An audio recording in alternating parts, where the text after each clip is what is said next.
So this is from Spot Track, the oldest 53-man rosters in the NFL. And it's no surprise that you got a 45-year-old quarterback. You're going to have the average age skewed a little bit. Buccaneers are 1, Patriots 2, Saints 3, and then the youngest 3, the Cowboys, the Browns, and the Lions.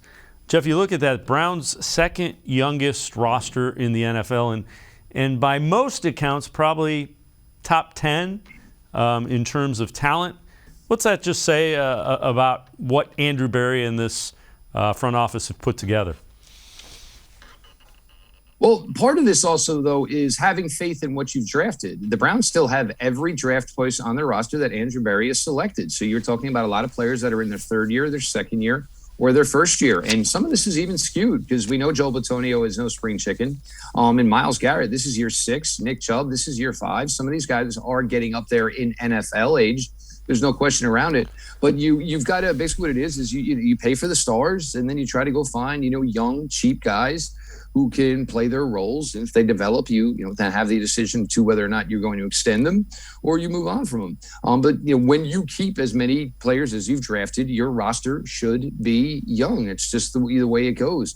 And it shows a lot of faith in what he's done here. I mean, you have a team like the Eagles who just dumped 2 players from the 21 draft class, a wide receiver and the 3rd round pick in less than an hour and a half. They moved on from 2 of those players. The Browns, that's why it is such a big thing when they look at prospects to draft. They look at age. They want to draft younger players. So they feel that you will get better with age, you will get better with NFL coaching, and they're going to get the best out of you for their time that you will be with the Browns. Yeah, and you're by the time if you draft younger guys, by the time you get to the second contract, you're not on the downside of the age for the NFL as well. No question. And you're getting a player, and the other thing is if you take a player who was a 4th, 5th round pick, he develops into a pretty good NFL player. The player might not want to leave the franchise he's with because this is the franchise that, took him from being a 4th, 5th, day 3 pick to a guy who is now a starter in the league. You understand what's best for you, who's looked out for you, where you've gotten to where you are. It's the smart approach. It's the right approach. It's why you just can't rush things. You're bringing in kids that are 20 years old, 21 years old. You understand there's some warts even mentally as much as there is with their game that they got to work out. They got to mature. You help them with that. And then hopefully, at the end of the day, everybody gets rewarded. You get a good player for a long, long time.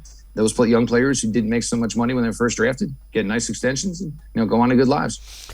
How about that? We're talking about the Browns with patience with draft picks. Who would have thought of that about 5? It's a rarity. 4 or 5? It's a rarity. Yeah, I know.